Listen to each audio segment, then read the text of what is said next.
The Bengali টিউশনে তোমাদের সকলকে স্বাগত। আমি শুভময়। আজ তোমাদের একাদশ শ্রেণীর একটি নতুন অধ্যায় নিয়ে আলোচনা করব। এই অধ্যায়টি অনেক বড়, তাই এই অধ্যায়টি আমি টুকরো টুকরো করে বিভিন্ন ভাগে আলোচনা করব এবং সেই আলোচনার পেছনে পেছনে আমি এমসিকিউ প্রশ্ন উত্তর দিয়ে রাখবো, যাতে তোমাদের আলোচনার পরেই প্রশ্ন উত্তরগুলো দেখতে পাও। এক্ষেত্রে তোমার সুবিধা হবে। তাহলে অধ্যায়টির নাম কি বলো তো? চলো দেখে নিই। মধ্যযুগের বাংলা সমাজ ও সাহিত্যের প্রধান ধারা। তাহলে বুঝতেই পারছো তোমরা কোন অধ্যায় নিয়ে আলোচনা করছি। সাহিত্যের ইতিহাসের যে প্রথম অধ্যায় রয়েছে, মানে ভাষা, আমরা পার্টটা শেষ করে এসেছি। ভাষার পার্টের পরবর্তী অংশটা, যে প্রথম যে ভাগটি, সেটি চর্যাপদ, সেটিও আমরা দিয়ে দিয়েছি এবং এটি তার পরবর্তী অধ্যায়টি। এটাই আমাদের সাহিত্যের ইতিহাসের শেষ অধ্যায়। তাহলে তোমাদের প্রথম সেমিস্টারের যে সম্পূর্ণ সিলেবাস, সেটি আমার কভার করা হয়ে যাবে। আমার এই ইউটিউব চ্যানেলে তুমি প্রতিটা ভিডিও পেয়ে যাবে। তোমরা প্লে লিস্টে গিয়ে সমস্ত ভিডিওগুলো দেখে নিতে পারো। চলো তাহলে আলোচনা শুরু করা যাক। এই অধ্যায় আলোচনায় আমি যে সমস্ত জিনিস নিয়ে আলোচনা করব বা যে সমস্ত টপিক নিয়ে আলোচনা করব, সেই টপিকগুলি একবার তোমাদের সামনে তুলে ধরছি। শ্রীকৃষ্ণ কীর্তন, বৈষ্ণব পদাবলী, চৈতন্য ও চৈতন্য জীবনী, মঙ্গল কাব্য, অনুবাদ সাহিত্য, ইসলামীয় ধারা ও শাক্ত পদাবলী। দেখো তাহলে কতগুলি বিষয়, আমি প্রতিটি বিষয় আলাদা আলাদা করে তোমাদের সামনে তুলে ধরবো। চলো তাহলে শুরু করা যাক।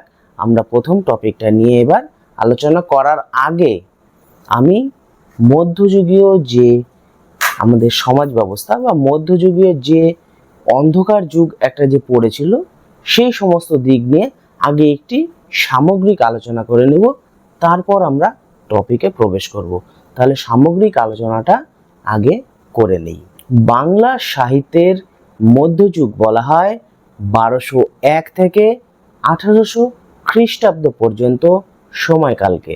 আমরা আমাদের আলোচনার সুবিধার জন্য এই কালকে বা সময়কালকে কয়েকটি ভাগে ভাগ করে নেব, মানে মধ্যযুগকে আমরা কয়েকটি ভাগে ভাগ করে নেব। যেমন প্রথমেই থাকছে অন্ধকার যুগ, 1201 সাল থেকে 1350 খ্রিস্টাব্দ পর্যন্ত। তারপর থাকছে প্রাক চৈতন্য যুগ, 1351 থেকে 1500 খ্রিস্টাব্দ পর্যন্ত। তারপর থাকছে চৈতন্য যুগ, 1501 থেকে 1600 খ্রিস্টাব্দ পর্যন্ত। এর পরবর্তীতে থাকছে চৈতন্য পরবর্তী যুগ, 1601 থেকে 1800 খ্রিস্টাব্দ পর্যন্ত। তোমরা নিশ্চয়ই বুঝতে পারছো যে এই মধ্যযুগীয় যে সমাজ ব্যবস্থাটা বা মধ্যযুগের যে যুগ পর্বটা, সেটি কতটা বড়। অতএব এটিতে আলোচনা করতে সময় লাগবেই, এটাই স্বাভাবিক ব্যাপার। তাই বলা যায় বাংলা সাহিত্যে মধ্যযুগের সূচনা হয়েছিল তুর্কি আক্রমণের সময়কাল থেকেই। দ্বাদশ ত্রয়োদশ শতকের সন্ধিক্ষণে তুর্কিরা এদেশে অভিযান শুরু করেছিল। তারপর বহুদিন পর্যন্ত চলেছিল তাদের তাণ্ডব লীলা। তাই মধ্যযুগের কাল পর্বটি পঞ্চদশ থেকে অষ্টাদশ শতাব্দী পর্যন্ত বিস্তৃত, একথা আমরা বলতে পারি। যেহেতু প্রথম দিকের 200 বছরের বাংলা সাহিত্য সৃষ্টির কোনো নিদর্শন খুঁজে পাওয়া যায়নি বা নিদর্শনের কোনো প্রমাণ আমরা হাতে পাইনি, তাই এই 200 বছর সময়কালকে আমরা অন্ধকার যুগ বলতে পারি। দেখো, অন্ধকার যুগ তো বললাম, কিন্তু অন্ধকার যুগটি তোমাদের সামনে যদি আমি ক্লিয়ার না করে দিই যে অন্ধকার যুগটি কি, কেন হয়েছিল, তখন কি কি ঘটনা ঘটেছিল, তাহলে তো আমরা বুঝতে পারবে না। তো চলো সামান্য করে অন্ধকার যুগটি আমরা একটু বুঝে নিই। আনুমানিক 1203 খ্রিস্টাব্দে তুর্কি সেনাপতি ইফতিকার উদ্দিন বিন বখতিয়ার খিলজি বাংলাদেশের সেন বংশের রাজা লক্ষণ সেনকে পরাস্ত করেছিল। লক্ষণ সেনকে পরাজিত করে তিনি বাংলাদেশে মুসলমান শাসকের যে প্রথম ভিত্তিস্তর তিনি সে ভিত্তিস্তর প্রতিষ্ঠা করেছিলেন। নদিয়াতেও প্রচুর ধ্বংসলীলা চালিয়ে অবশেষে তিনি গৌড় অধিকার করে নেন। কিছুদিনের মধ্যেই বরেন্দ্র ভূমি জয় করে তিনি বাংলায় নতুন একটি শাসন ব্যবস্থা চালু করেন। তার সাথে সাথে তার রাজধানীও তিনি প্রতিষ্ঠা করেছিলেন। তুর্কিরা আমাদের বাঙালিদের ওপর ব্যাপক ঘোরতর অত্যাচার বা তাণ্ডব বা বলে করো হত্যা এসব চালিয়েছিল। ব্যাপক হারে ধ্বংস করেছিল বৌদ্ধ মন্দির, ধর্মীয় গ্রন্থাগার, শিক্ষা প্রতিষ্ঠান এবং লাইব্রেরিগুলো। যেহেতু কোনো বাঙালি এই সময় কোনো রকম রচনার কাজ করতে পারেননি এই মুসলিম শাসকদের তাণ্ডবের ফলে, তাই এই যুগকে আমরা অন্ধকার যুগ হিসাবে ধরে নিতে পারি বা বলতে পারি। এটি হলো মধ্যযুগের যে সাহিত্য তার একটি সামগ্রিক আলোচনা। এবার আমরা পার্ট করে বিভিন্ন যে অংশগুলো, কি কি অংশ বলেছিলাম বলতো? শ্রীকৃষ্ণ কীর্তন, বৈষ্ণব পদাবলী, চৈতন্য ও চৈতন্য জীবনী, মঙ্গল কাব্য, অনুবাদ কাব্য, মুসলিম ধারা এবং শাক্ত পদাবলী, এই যে পাঠগুলি আমরা এক এক করে প্রবেশ করব। চলো তাহলে প্রথম যে পাঠ সেই পাঠটিতে আমরা প্রবেশ করি। তার আগে বলে দেই, এই যে মধ্যযুগীয় আলোচনাটি করলাম সামগ্রিক আলোচনা, এই সামগ্রিক আলোচনা থেকে কয়েকটি এমসিকিউ প্রশ্ন উত্তর তোমাদের সামনে তুলে ধরছি। তারপরে আমি পার্টগুলিতে এক এক করে প্রবেশ করব এবং প্রত্যেকটি পার্টের পেছনে আলোচনা শেষ হবে, তারপরেই এমসিকিউ কয়েকটি প্রশ্ন উত্তর থাকবে। একসাথে আমি দীর্ঘায়িত করব না, একসাথে এমসিকিউ প্রশ্ন উত্তর দিব না, প্রত্যেকটি আলাদা আলাদা পার্ট আলোচনা করব এবং তার পেছনে পেছনে প্রশ্ন জুড়ে দেব। চলো তাহলে আগে এই সামগ্রিক আলোচনা থেকে আমরা কয়েকটি প্রশ্ন দেখে নিই। বাংলা সাহিত্যের ইতিহাসে অন্ধকারময় যুগ বলে চিহ্নিত করা হয় কোন সময়কালকে? অপশনগুলি হলো দশম একাদশ শতাব্দীকে, একাদশ দ্বাদশ শতাব্দীকে, ত্রয়োদশ চতুর্দশ শতাব্দীকে। সঠিক উত্তর ত্রয়োদশ চতুর্দশ শতাব্দীকে। সংস্কৃতির ধারক হিসাবে সংস্কৃত ভাষাকে স্বীকৃতি দিয়েছিলেন কোন রাজারা? অপশনগুলি হলো চোল রাজারা, সেন রাজারা, গুপ্ত রাজারা। সঠিক উত্তর সেন রাজারা। পঞ্চদশ শতাব্দীর বাংলা সাহিত্যকে স্পষ্টত কয়টি শাখায় ভাগ করা যেতে পারে?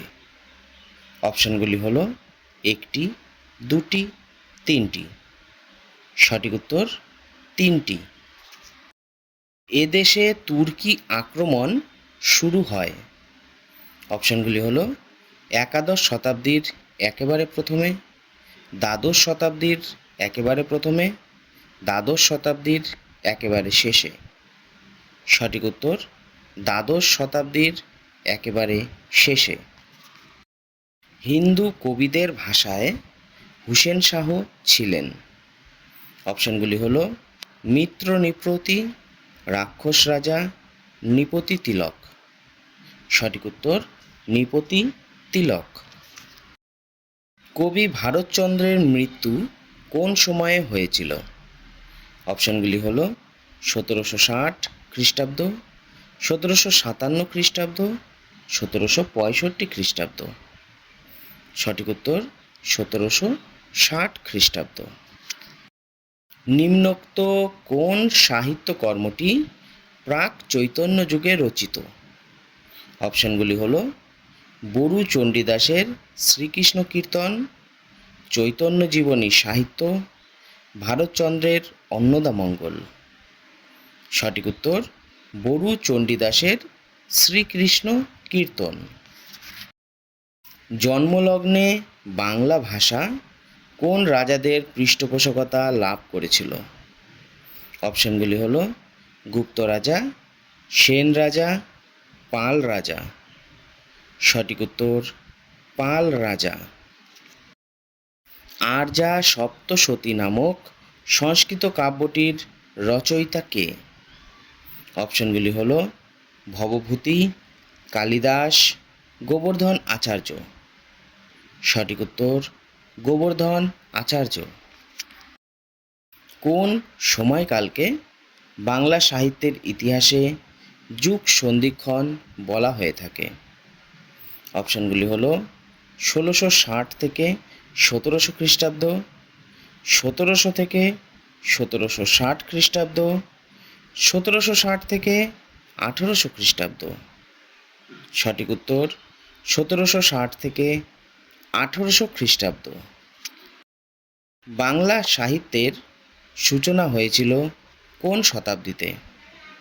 অপশনগুলি হল দশম শতাব্দীতে, দ্বাদশ শতাব্দীতে, একাদশ শতাব্দীতে। সঠিক উত্তর দশম শতাব্দীতে। আলাউদ্দিন হুসেন শাহ বাংলার সিংহাসনে বসেন। অপশনগুলি হল 1491 খ্রিস্টাব্দে, 1492 খ্রিস্টাব্দে, 1493 খ্রিস্টাব্দে। সঠিক উত্তর 1493 খ্রিস্টাব্দে।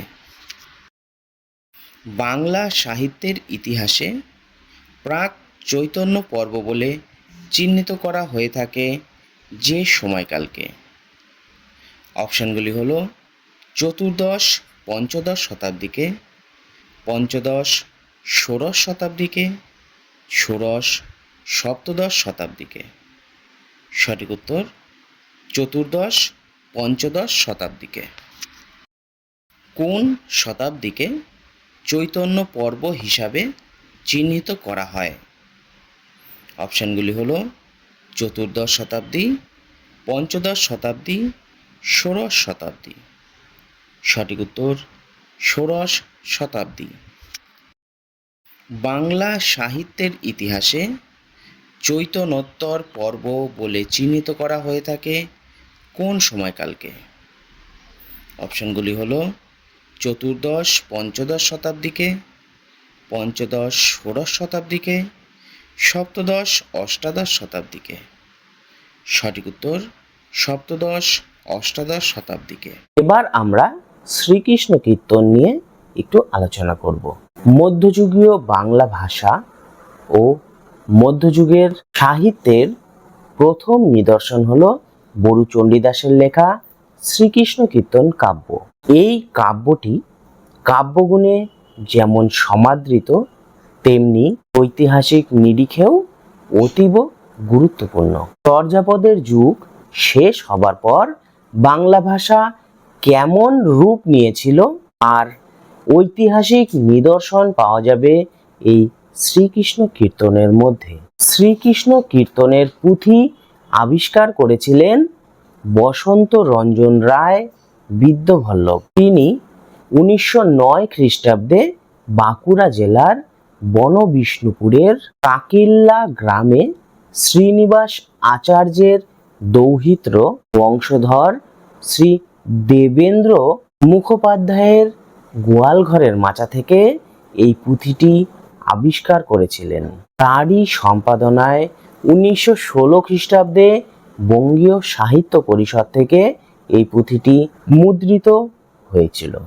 গ্রন্থটির আদি ও অন্তভাগ বিনষ্ট হয়ে গিয়েছিল, ফলে এর রচনাকাল সম্বন্ধে আমরা সঠিক ধারণা পাই না। তেমনি এই পুঁথিটির প্রকৃত নাম কি ছিল তাও আমরা সঠিকভাবে জানতে পারি না। যদিও এই পুঁথিটির মধ্যে একটি চিরকুট পাওয়া গিয়েছিল এবং চিরকুটটিতে শ্রীকৃষ্ণ সন্দর্ভ নামের উল্লেখ পাওয়া যায়। তবে সম্পাদকের দেওয়া শ্রীকৃষ্ণ কীর্তন নামটি আমরা প্রথম থেকে পেয়ে আসছি এবং এই নামটি এখনো চলছে। রাধাকৃষ্ণের প্রেম লীলা অবলম্বন করে বড়ু চণ্ডীদাসের লেখা এই শ্রীকৃষ্ণ কীর্তন কাব্যটি অসাধারণ একটি আখ্যান কাব্য। এই কাব্যে রয়েছে মোট 13টি খণ্ড। শ্রীকৃষ্ণের জন্ম থেকে মথুরা গমন পর্যন্ত এই যে কাহিনী ধারা এই কাব্যটিতে আমরা লক্ষ্য করে থাকি। সমগ্র কাহিনীটিতে রয়েছে কৃষ্ণ, রাধা এবং বড়াই এদের সংলাপ। এই কাব্যটিতে পয়ার ও ত্রিপদী ছন্দের ব্যবহার লক্ষ্য করা যায়। এই শ্রীকৃষ্ণ কীর্তন কাব্যটি ছিল মূলত লৌকিক একটি প্রণয় কাব্য। সেজন্য কবি লোকজীবন তথা সমাজ জীবন থেকে এই কাহিনীর উপাদান সংগ্রহ করেছেন। এখানে রয়েছে সমকালীন বৃত্তি নির্ভর এক জনজীবনের পরিচয়।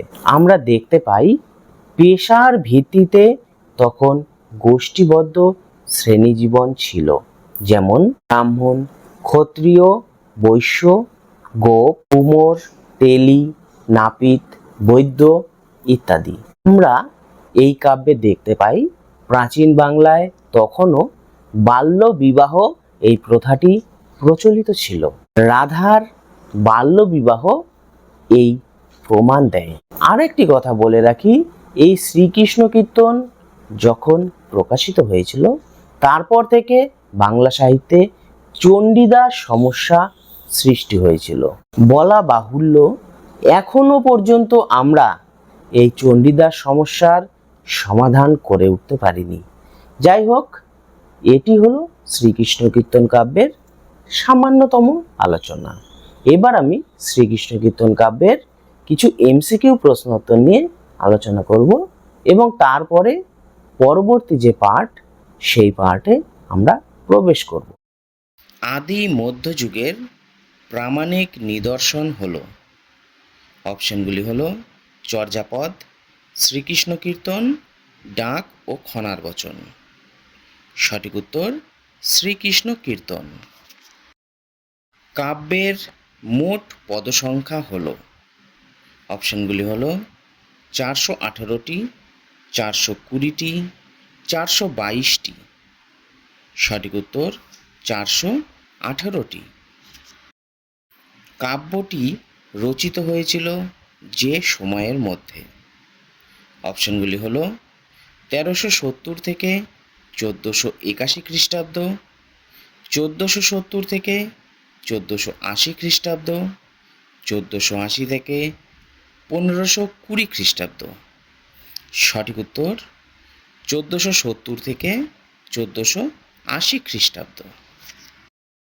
গ্রন্থটি যার বাড়ি থেকে আবিষ্কৃত হয়েছিল, অপশনগুলি হলো দেবেন্দ্রনাথ বন্দ্যোপাধ্যায়, দেবেন্দ্রনাথ চক্রবর্তী, দেবেন্দ্রনাথ মুখোপাধ্যায়। সঠিক উত্তর দেবেন্দ্রনাথ মুখোপাধ্যায়। গ্রন্থটি যেখান থেকে প্রকাশিত হয়েছিল, অপশনগুলি হলো সাহিত্য সংসদ, সাহিত্য আকাদেমি, সাহিত্য পরিষদ। সঠিক উত্তর সাহিত্য পরিষদ। কাব্যটিতে যত ধরনের হাতের লেখা পাওয়া যায়, অপশনগুলি হলো 3টি, 2টি, 1টি। সঠিক উত্তর 3টি। শ্রীকৃষ্ণ কীর্তন কাব্যের রচয়িতা হলেন, অপশনগুলি হলো দ্বিজ চণ্ডীদাস, বরু চণ্ডীদাস, দীন চণ্ডীদাস। সঠিক উত্তর বরু চণ্ডীদাস। রাধা বিরহ খণ্ডকে যে প্রক্ষিপ্ত বলেছেন, অপশনগুলি হলো বিমান বিহারী মজুমদার, হরপ্রসাদ শাস্ত্রী, সুকুমার সেন। সঠিক উত্তর বিমান বিহারী মজুমদার। শ্রীকৃষ্ণ কীর্তন পুঁথিটি যত খ্রিস্টাব্দে আবিষ্কৃত হয়, এখানে একটু প্রিন্টিং মিস্টেক রয়েছে, এটা হবে খ্রিস্টাব্দে। অপশনগুলি হলো 1907 খ্রিস্টাব্দে, 1909 খ্রিস্টাব্দে, 1912 খ্রিস্টাব্দে। সঠিক উত্তর 1909 খ্রিস্টাব্দে। গ্রন্থটি যে গ্রাম থেকে আবিষ্কৃত হয়েছিল, অপশনগুলি হলো কাকিল্যা, বিষ্ণুপুরাণ, সারেশ্বর। সঠিক উত্তর কাকিল্যা গ্রাম থেকে। শ্রীকৃষ্ণ কীর্তন কাব্যের শেষ খণ্ডের নাম কি, অপশনগুলি হলো ছত্রখণ্ড, জন্মখণ্ড, রাধা বিরহ খণ্ড। সঠিক উত্তর রাধা বিরহ খণ্ড। কাব্যের যে খণ্ডের নিজস্ব কোনো পদ নেই, অপশনগুলি হলো কালিয়া দমন খণ্ড, যমুনা খণ্ড, রাধা বিরহ খণ্ড। সঠিক উত্তর যমুনা খণ্ড। এই কাব্যের ভাষা বাংলা, এটি যিনি প্রমাণ করেন, অপশনগুলি হলো সুকুমার সেন, বসন্ত রঞ্জন রায়, সুনীতি কুমার চট্টোপাধ্যায়। সঠিক উত্তর সুনীতি কুমার চট্টোপাধ্যায়। গ্রন্থে প্রাপ্ত চিরকুটে লেখা ছিল, অপশনগুলি হলো শ্রীকৃষ্ণ কীর্তন, শ্রীকৃষ্ণ সন্দর্ভ, শ্রীকৃষ্ণ ধামালি। সঠিক উত্তর শ্রীকৃষ্ণ সন্দর্ভ। গ্রন্থটিতে যতগুলি খণ্ড আছে, অপশনগুলি হলো 13টি, 12টি, 11টি। সঠিক উত্তর 13টি। এবার আমরা বৈষ্ণব পদাবলী সম্পর্কে সামান্য একটু জেনে নেব। বৈষ্ণব পদাবলী আলোচনার ক্ষেত্রে আমরা কয়েকটি পদকর্তার সামান্য পরিচয় জেনে নেব, তাতেই আমাদের বৈষ্ণব পদাবলী সম্বন্ধে অনেক কিছু জানা হয়ে যাবে। প্রথমে আমরা চণ্ডীদাস সম্পর্কে কিছু জেনে নেই। বাংলা ও বাঙালির প্রিয়তম কবি হলো এই চণ্ডীদাস। তিনি ছিলেন সহজ ভাষার, সহজ ভাবের কবি। বীরভূম জেলার নান্নুর এবং বাঁকুড়া জেলার ছাতনা, এই দুটি স্থানই চণ্ডীদাসের জন্মের দাবিদার। পঞ্চদশ শতাব্দীর শেষার্ধ থেকে ষোড়শ শতাব্দীর মধ্যভাগ পর্যন্ত সময়কে চণ্ডীদাসের সময়কাল বলে আমরা উল্লেখ করতে পারি। সহজভাবে প্রকাশ করার ভঙ্গি চণ্ডীদাসের পদগুলোকে আরো সুন্দর করে তুলেছে। চণ্ডীদাসকে অনেকে বলেছেন কবি তাপস। প্রেমের তপস্যায় তাই তিনি মাঝে মাঝে নিজেকে পর্যন্ত ভুলে যান। এছাড়াও চণ্ডীদাস ছিলেন দুঃখের কবি। রাধার দুঃখে তিনি যেভাবে কেঁদেছেন এবং তিনি যেভাবে আমাদের কাঁদিয়েছেন তা অন্যান্য কোনো পদকর্তা করতে পারেনি। এবার আমরা চণ্ডীদাসের পরবর্তী কবি বিদ্যাপতি সম্পর্কে একটু জেনে নেব। বিদ্যাপতি বাঙালি ছিলেন না, তাই বাংলা ভাষাতে তিনি কোনো পদ রচনা করেননি। তিনি ছিলেন মিথিলার লোক, তার ভাষা ছিল মৈথিলি। স্বয়ং চৈতন্যদেব পরম আনন্দে এই বিদ্যাপতির পদগুলো উপভোগ করতেন। বিদ্যাপতির পদাবলীর সংখ্যা প্রায় 500রও বেশি। বিদ্যাপতিকে কোকিলের সঙ্গে তুলনা করে মৈথিলি কোকিলও অনেকে বলে থাকেন। এরপর আমরা জ্ঞানদাস সম্পর্কে কিছুটা তথ্য জেনে নেব। চণ্ডীদাসের ভাবশিষ্য বলা হয় এই জ্ঞানদাসকে। বৈষ্ণব পদকর্তা জ্ঞানদাসের আবির্ভাবকাল ধরা হয় ষোড়শ শতকের তৃতীয় বা চতুর্থ দশকে। বর্ধমান জেলার কাটোয়ার কাদরা গ্রামে তিনি জন্মগ্রহণ করেছিলেন। রূপ ও রসের মিশ্রণে জ্ঞানদাসের পদাবলী শ্রেষ্ঠত্বের দাবিদার। এটি আবার গীতি কবিতার শ্রেষ্ঠ উদাহরণ বলে অনেকে মনে করেছেন। তার কোনো কোনো পদের ভাষা ও ভাব মধ্যযুগ পার করে আমাদের আধুনিক যুগে এসে প্রবেশ করেছে। রাধাকৃষ্ণের প্রণয় ভাবকে তিনি মানবিক রসে অভিষিক্ত করেছেন। এজন্য জ্ঞানদাসের রচনায় মর্তের পরিচিত স্পর্শ খুঁজে পাওয়া যায়। এরপর আসবো আমরা গোবিন্দ দাস সম্পর্কে। গোবিন্দ দাস ছিলেন শ্রীনিবাস আচার্যের অন্যতম শিষ্য। গোবিন্দ দাস কবিরাজ দ্বিতীয় বিদ্যাপতি নামেও পরিচিত ছিলেন। সঙ্গীতময়তায়, অলঙ্কারের নৈপুণ্যে এবং ভাষার মাধুর্যে গোবিন্দ দাস ছিলেন বিদ্যাপতির উত্তরাধিকারী। পদাবলী ছাড়াও তিনি সঙ্গীত মাধব, নাটক ও স্বর্ণামৃত নামক একটি কাব্য রচনা করেছিলেন। ব্রজবুলি ভাষায় তিনি পদ সৃষ্টি করেছিলেন। এরপরে আমরা বলরাম দাস সম্পর্কে কিছুটা জেনে নেব। বলরাম দাস কৃষ্ণনগর শহরের কাছে দোগাছিয়া নামক একটি গ্রামে জন্মগ্রহণ করেছিলেন। রূপানুরাগ ও বাৎসল্য রসের পদ সৃষ্টিতে তিনি ছিলেন অনবদ্য। তিনি ছিলেন নিত্যানন্দের শিষ্য। যশোদার মাতৃমূর্তি রচনায় বলরাম দাসের সমতুল্য অন্য কোনো পদকর্তাকে আমরা খুঁজে পাইনি। তিনি ব্রজবুলি ও বাংলা উভয় ভাষাতেই পদ রচনা করেছিলেন। তার উপাধি ছিল কবিপতি। এছাড়াও এগুলো তো গেল আমাদের কিছু পদকর্তার উদাহরণ। এছাড়াও কিছু কিছু মুসলিম কবিকে আমরা এই চৈতন্য জীবনী বা বৈষ্ণব পদাবলী আলোচনা বা রচনা করতে দেখে থাকি। সপ্তম শতক থেকে সৈয়দ আলাউল কবির শেখ, লালন ফকির প্রভৃতি মুসলিম কবি চৈতন্যের ভাবাদর্শে মুগ্ধ হয় এবং পূর্বরাগ, অভিসার, মিলন ইত্যাদি পদ তারা রচনা করেছিলেন। এটা হলো বৈষ্ণব পদাবলী সম্পর্কে কিছু আলোচনা। এবার আমরা বৈষ্ণব পদাবলীর কিছু এমসিকিউ প্রশ্নোত্তর নিয়ে আলোচনা করব। তারপর আমরা আমাদের নেক্সট পার্টে প্রবেশ করব। জয়দেব বৈষ্ণব পদাবলীর আদিগঙ্গা হরিদ্বার উক্তিটি করেছেন। অপশানগুলি হলো অক্ষয়চন্দ্র সরকার, অক্ষয়চন্দ্র মিত্র, অক্ষয়চন্দ্র দাস। সঠিক উত্তর অক্ষয়চন্দ্র সরকার। অভিনব জয়দেব আখ্যায় ভূষিত হয়েছিলেন। অপশানগুলি হলো বিদ্যাপতি, জ্ঞানদাস, চণ্ডীদাস।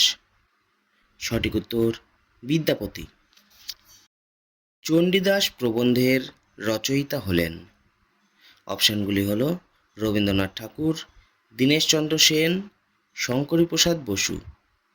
সঠিক উত্তর দীনেশচন্দ্র সেন। চণ্ডীদাসের পূর্বরাগ পর্যায়ের প্রেরণা যে গ্রন্থ। অপশানগুলি হলো সদুক্তি, কর্ণামৃত, সাহিত্য দর্পণ ও পদাবলী, সবগুলি। সঠিক উত্তর সবগুলি। গীত গোবিন্দম যার রচিত। অপশানগুলি হলো জয়দেব, চণ্ডীদাস, বিদ্যাপতি। সঠিক উত্তর জয়দেব। বিদ্যাপতিকে কবি সার্বভৌম বলেছেন। অপশানগুলি হলো মনীন্দ্র ঘোষ, রবীন্দ্রনাথ ঠাকুর, শঙ্করীপ্রসাদ বসু। সঠিক উত্তর শঙ্করীপ্রসাদ বসু। বিদ্যাপতি ও চণ্ডীদাস গ্রন্থটির রচয়িতা হলেন। অপশানগুলি হলো কালিদাস রায়, রবীন্দ্রনাথ ঠাকুর, শঙ্করীপ্রসাদ বসু। সঠিক উত্তর শঙ্করীপ্রসাদ বসু। মাধব বহু মিনতি করিতোয় যে পর্যায়ের পদ। অপশানগুলি হলো অভিসার, পূর্বরাগ, প্রার্থনা। সঠিক উত্তর প্রার্থনা। বিদ্যাপতিকে যিনি মৈথিলী কোকিল বলেছিলেন। অপশানগুলি হলো রবীন্দ্রনাথ ঠাকুর, বিদ্যাসাগর, রামমোহন। সঠিক উত্তর রবীন্দ্রনাথ ঠাকুর। ক্ষণদা গীতি চিন্তামণি পদ সংকল্প গ্রন্থটি অন্য যে নামে পরিচিত। অপশানগুলি হলো পদসমুদ্র, পদরত্নাবলী, রসকল্পবল্লী। সঠিক উত্তর রসকল্পবল্লী। জ্ঞানদাসের উল্লেখ আছে যে চৈতন্য জীবনী গ্রন্থে। অপশানগুলি হলো চৈতন্য ভাগবত, চৈতন্য মঙ্গল, চৈতন্য চরিতামৃত। সঠিক উত্তর চৈতন্য চরিতামৃত। কীর্তনের যতগুলি রীতি আছে। অপশানগুলি হলো 4টি, 3টি, 2টি। সঠিক উত্তর 4টি। আভোগ শব্দের অর্থ হলো, অপশানগুলি হলো ভনিতা, ভূমিকা, পুষ্পিকা। সঠিক উত্তর ভনিতা। গীত গোবিন্দম যে সময়ে রচিত হয়েছিল, অপশানগুলি হলো দশম শতাব্দী, দ্বাদশ শতাব্দী, ত্রয়োদশ শতাব্দী। সঠিক উত্তর দ্বাদশ শতাব্দী। রবীন্দ্রনাথের বৈষ্ণব পদসংকলন গ্রন্থটি হল, অপশানগুলি হল পদকল্পতরু, পদামৃত সমুদ্র, পদরত্নাবলী। সঠিক উত্তর পদরত্নাবলী। এবার আমরা নেক্সট পার্ট নিয়ে আলোচনা করব, যেখানে থাকবে চৈতন্য ও চৈতন্য জীবনী নিয়ে আলোচনা। 1486 খ্রিস্টাব্দে ফাল্গুনীর দোল পূর্ণিমার সন্ধ্যায় মহাপ্রভু চৈতন্যদেব নবদ্বীপে জন্মগ্রহণ করেছিলেন। তার পিতার নাম ছিল জগন্নাথ মিশ্র এবং মাতার নাম ছিল শচী দেবী। তার ডাকনাম ছিল নিমাই। তিনি ছিলেন ফর্সা বা গৌরবর্ণের জন্য তাকে অনেকে গৌরাঙ্গ বলেও ডাকত। 16-17 বছর বয়সে এই গৌরাঙ্গ দেবের লক্ষ্মী দেবীর সঙ্গে বিবাহ হয়েছিল। কিছুকাল পরে তিনি পূর্ববঙ্গে ঘুরতে গিয়েছিলেন এবং ফেরার পর সাপের কামড়ে তার মৃত্যু হয়েছিল। মানে আমি বলতে চাইছি, সাপের কামড়ে যে লক্ষ্মী দেবীর মৃত্যু হয়েছিল এটা মানে চৈতন্যদেব শুনতে পারেন। এরপর মায়ের বারবার অনুরোধে তিনি দ্বিতীয়বার বিষ্ণুপ্রিয়াকে বিয়ে করেছিলেন। আনুমানিক 23 বছর বয়সে তিনি পিতার পিণ্ডদান করতে গয়াতে গিয়েছিলেন। সেখানে ঈশ্বরপুরীর সান্নিধ্যে এসে তিনি তার কাছ থেকে দীক্ষা গ্রহণ করেছিলেন। তারপর থেকেই নিমাইয়ের জীবনে এক বিস্ময়কর পরিবর্তন ঘটেছিল। নবদ্বীপে ফিরে এসে তিনি হরিভক্তদের নিয়ে কৃষ্ণ নাম সংকীর্তনে মেতে উঠেছিলেন। এই সময় তার নতুন নাম হয়েছিল শ্রী চৈতন্যদেব বা শ্রী কৃষ্ণ চৈতন্য। এই চৈতন্যদেবের প্রভাবে বাংলা সাহিত্যে গৌরাঙ্গ বিষয়ক পদ রচনা হয়েছিল। এই গৌরাঙ্গ বিষয়ক পদকে অনেকে গৌরচন্দ্রিকাও বলে থাকে। চৈতন্যদেবের প্রভাবে অনেক ইসলামী কবিও এই চৈতন্যদেবকে নিয়ে নানান রকম পদ রচনা করেছিলেন। চৈতন্য পরবর্তী সময়ে রচিত অনুবাদ কাব্য এবং মঙ্গল কাব্য, লোক সাহিত্যের ধারা, এর মধ্যেও চৈতন্যদেবের বিশেষ প্রভাব আমরা লক্ষ্য করতে পারি। মহাপ্রভুর দিব্য জীবনকে কেন্দ্র করে লিখতে শুরু হয়েছিল এই চৈতন্য জীবনী কাব্য। এই জীবনী সাহিত্যের মধ্যে উল্লেখযোগ্য ছিল লোচন দাসের চৈতন্য মঙ্গল, বৃন্দাবন দাসের শ্রী চৈতন্য ভাগবত, কৃষ্ণদাস কবিরাজের শ্রী চৈতন্য চরিতামৃত প্রভৃতি। এটা তো গেল চৈতন্য মানে চৈতন্য জীবনী। এবার কয়েকটি চৈতন্য জীবনীকার বা কবি সাহিত্যিকদের নিয়ে আলোচনা করব। প্রথমে আমরা বৃন্দাবন দাসের সম্পর্কে কিছুটা জেনে নেব।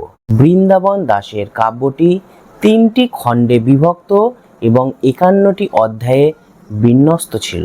তবে চৈতন্য জীবনের শেষ পর্যায়ের কথা তার কাব্যে তিনি উল্লেখ করেননি। তাকে চৈতন্যলীলার ব্যাস অভিধায়ও অভিযুক্ত করা হয় বা চৈতন্যলীলার ব্যাস তাকে বলা হয়। এবার আমরা লোচন দাস সম্পর্কে কিছুটা জেনে নেব। লোচন দাসের চৈতন্যমঙ্গল কাব্যটি 1550 থেকে 1566 খ্রিস্টাব্দের মধ্যে রচিত হয়েছিল। লোচন দাস ছিলেন শ্রী চৈতন্যদেবের অনুচর নরহরি সরকারের শিষ্য। তার চৈতন্যমঙ্গল কাব্যটি 4টি ভাগে বিভক্ত ছিল। সেগুলি হলো সূত্রখণ্ড, আদিখণ্ড, মধ্যখণ্ড এবং অন্তখণ্ড। এরপর আমরা জয়ানন্দ সম্পর্কে কিছুটা জেনে নেব। জয়ানন্দের চৈতন্যমঙ্গল কাব্যটি মোট 9টি খণ্ডে বিভক্ত ছিল। এই কাব্যটিতে চৈতন্য জীবন কথার পাশাপাশি নবদ্বীপের রাজনৈতিক অস্থিরতার চিত্রও খুব সুন্দরভাবে ফুটে উঠেছিল। এরপর আমরা কৃষ্ণদাস কবিরাজ সম্পর্কে কিছুটা জেনে নেব। শ্রী চৈতন্য চরিতামৃত কাব্যটি 3টি খণ্ডে বিভক্ত ছিল: আদিখণ্ড, মধ্যখণ্ড এবং অন্তখণ্ড। এই কাব্যটিতে 62টি অধ্যায় রয়েছে। তার কাব্যটিতে বৈষ্ণব দর্শন, চৈতন্য তত্ত্বের খুব সুন্দর বর্ণনা আমরা দেখতে পাই। এছাড়াও অষ্টাদশ শতকে রচিত প্রেমদাসের চৈতন্য চন্দ্রোদয় কৌমুদী ও গোবিন্দ দাসের করচার নামও উল্লেখযোগ্য। এটা হলো চৈতন্য ও চৈতন্য জীবনীর আলোচনা।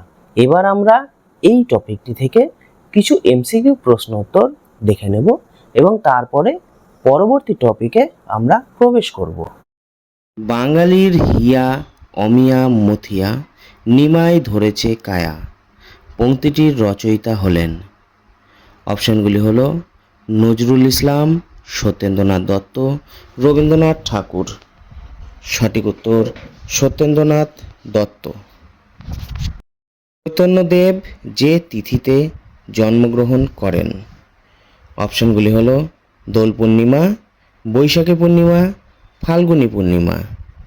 সঠিক উত্তর দোল পূর্ণিমা। চৈতন্যকে ভগবানের অবতার বলে ঘোষণা করেছিলেন? অপশনগুলি হলো গদাধর, শ্রীবাস, অদ্বৈত। সঠিক উত্তর অদ্বৈত। চৈতন্যদেবের প্রথম শিষ্যের নাম? অপশনগুলি হলো তপন মিশ্র, রঘুনাথ ভট্টাচার্য, রঘুনন্দন। সঠিক উত্তর তপন মিশ্র। মুরারি গুপ্তের করচা যতগুলি স্বর্গে বিভক্ত?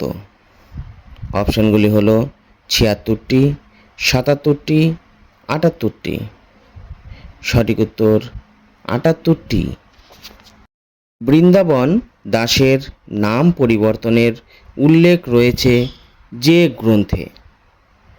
অপশনগুলি হলো চৈতন্য চরিতামৃত, প্রেমামৃত সমুদ্র, প্রেমবিলাস। সঠিক উত্তর প্রেমবিলাস। করচা শব্দের অর্থ হলো? অপশনগুলি হলো প্রবোধচন্দ্র সরস্বতী, আশীর্বাদ, দিনলিপি। সঠিক উত্তর দিনলিপি। বৃন্দাবন দাস যার শিষ্যত্ব গ্রহণ করেন? অপশনগুলি হলো শ্রীবাস, নিত্যানন্দ, বৃন্দাবন দাস। সঠিক উত্তর নিত্যানন্দ। দীনেশচন্দ্র সেনের মতে বৃন্দাবন দাস জন্মগ্রহণ করেন যত সালে? অপশানগুলি হলো 1535, 1525, 1515। সঠিক উত্তর 1535। বৃন্দাবন দাসের কাব্যের নাম প্রথমে যা ছিল?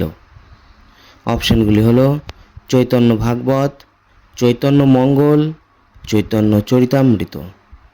সঠিক উত্তর চৈতন্য মঙ্গল। চৈতন্যদেব যে সময় জন্মগ্রহণ করেন? অপশনগুলি হলো 1433 খ্রিস্টাব্দ, 1486 খ্রিস্টাব্দ, 1533 খ্রিস্টাব্দ। সঠিক উত্তর 1486 খ্রিস্টাব্দ। চৈতন্যদেব মোট যত বছর জীবিত ছিলেন? অপশানগুলি হলো 48 বছর, 46 বছর, 44 বছর। সঠিক উত্তর 48 বছর। কাটোয়ায় সন্ন্যাস গ্রহণের পর চৈতন্যের নাম হয়? অপশানগুলি হলো, প্রথম অপশানটি ওঠেনি, শ্রী মহাপ্রভু, শ্রী নিত্যানন্দ, আর প্রথম অপশানটি হবে শ্রীকৃষ্ণ চৈতন্য। সঠিক উত্তর শ্রীকৃষ্ণ চৈতন্য। সাঁকর মল্লিক যার নাম? অপশানগুলি হলো সনাতন গোস্বামী, রূপ গোস্বামী, শ্রীজীব গোস্বামী। সঠিক উত্তর রূপ গোস্বামী। চৈতন্যের যে পার্ষদ হলেন ভক্ত শক্তি? অপশানগুলি হলো শ্রীবাস, গদাধর, নিত্যানন্দ। সঠিক উত্তর গদাধর। মধ্যযুগের বাংলা সমাজ ও সাহিত্যের প্রধান ধারা, এই যে চ্যাপ্টারটি অনেক বড় হয়ে যাওয়ায় আমি সিদ্ধান্ত নিয়েছি এই চ্যাপ্টারটিকে 3টি ভিডিওতে তোমাদের সামনে তুলে ধরব। তাহলে এটা আমাদের প্রথম ভিডিও। পরবর্তীতে আমাদের আরও 2টি ভিডিও খুব শিগগিরই আসবে। কাল এবং পরশু আমি 2টি ভিডিও আপলোড করে দেব। যাই হোক, এটা আলোচনার সুবিধার্থে আমার করা, তোমরা সাথে থেকো।